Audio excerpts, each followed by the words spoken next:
जय श्री कृष्णा। कार्तिक मास महात्म्य का 14वां अध्याय श्रवण करते हैं। कार्तिक मास का आज लिखूं 14वां अध्याय। श्री हरि कृपा करे, श्रद्धा प्रेम बढ़ाए। तब उसको इस प्रकार धर्म पूर्वक राज्य करते हुए देख देवता क्षुब्ध हो गए।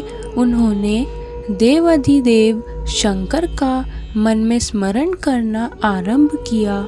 तब भक्तों की कामना पूर्ण करने वाले शंकर ने नारद जी को बुलाकर देव कार्य की इच्छा से उनको वहां भेजा।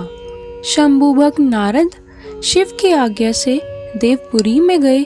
इंद्र आदि सभी देवता व्याकुल हो शीघ्रता से उठ नारद जी को उत्कंठा भरी दृष्टि से देखने लगे। अपने सब दुखों को कहकर उन्हें नष्ट करने की प्रार्थना की। तब नारद जी ने कहा, मैं सब कुछ जानता हूँ, इसलिए अब मैं दैत्यराज जलंधर के पास जा रहा हूँ। ऐसा कह नारद जी देवताओं को आश्वासित कर जलंधर की सभा में आए। जलंधर ने नारद जी के चरणों की पूजा कर हंसते हुए कहा, हे ब्राह्मण, कहिए आप कहाँ से आ रहे हैं, यहाँ कैसे आए हैं? मेरे योग्य जो सेवा है उसकी आज्ञा दीजिए। नारद जी प्रसन्न होकर बोले, हे महाबुद्धिमान जलंधर, तुम धन्य हो। मैं स्वेच्छा से कैलाश पर्वत पर गया था, जहाँ 10,000 योजनों में कल्पवृक्ष का वन है।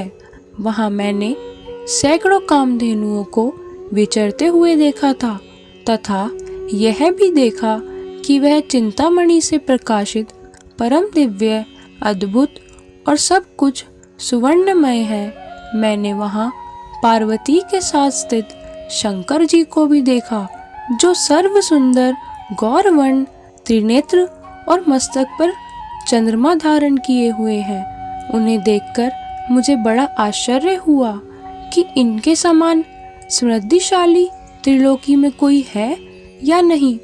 हे दैत्येंद्र, उसी समय मुझे तुम्हारी स्मृति का स्मरण हो आया और उसे देखने की इच्छा से ही मैं तुम्हारे पास चला आया हूँ। यह सुन जलंधर को बड़ा हर्ष हुआ।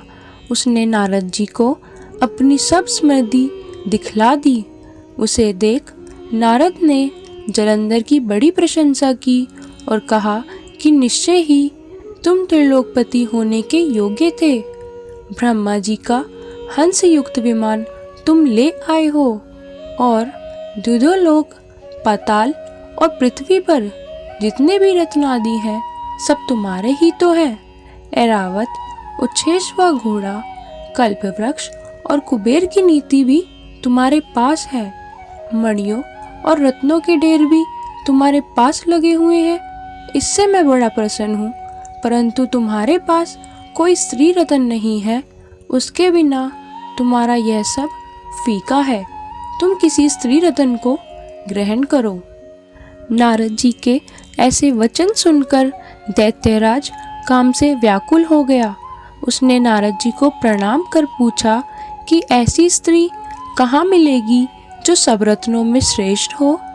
नारद जी ने कहा, ऐसा रत्न तो कैलाश पर्वत में योगी शंकर के ही पास है। उनकी सर्वसुंदरी पत्नी देवी पार्वती बहुत ही मनोहर है। उनके समान सुंदरी मैं किसी को नहीं देखता। उनके उस रत्न की उपमा तीनों लोकों में कहीं नहीं है। देवर्षि उस दैत्य से ऐसा कहकर देव कार्य करने की इच्छा से आकाश मार्ग से चले गए। और इस प्रकार कार्तिक मास महात्म्य का 14वां अध्याय पूर्ण हुआ। जय श्री कृष्णा।